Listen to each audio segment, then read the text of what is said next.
strawberries at saka candies. Salamat! Sa akin na wala?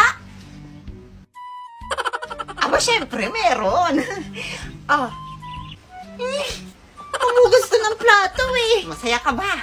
Alam mo na gagawin mo, ha? Sunod pang gamit na yata ito eh.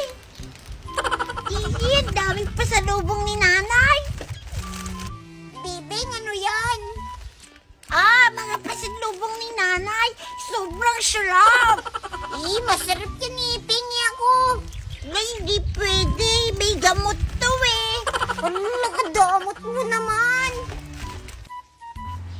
Beng, pumarito ka. May pasalubong pa ako sa'yo. Ay, sige po, Nay. Dami niyo pagka. Ay, naiwan ni Bibing.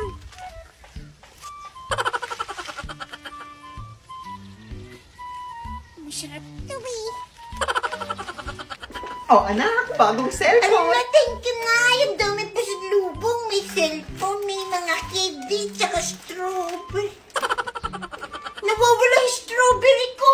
Hala, saan mo nalagay? Sandali, hahanapin ko. Bagong balita, bagong chismis. Ang ibinebentang strawberry ng taong ito ay... Anak, tignan mo. Siya yung nagtinda sa akin ng strawberry. Nasa TV siya. Yan, Nay. Peking strawberry na may virus pala na kapag inyong nakain ay matutulad kayo sa lalaking ito. Panoorin natin. Wala, naging zombie sila. Naku, wag mo na hanapin.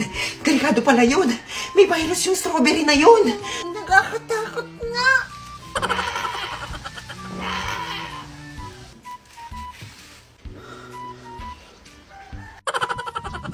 Sobrang sarap ng strawberry.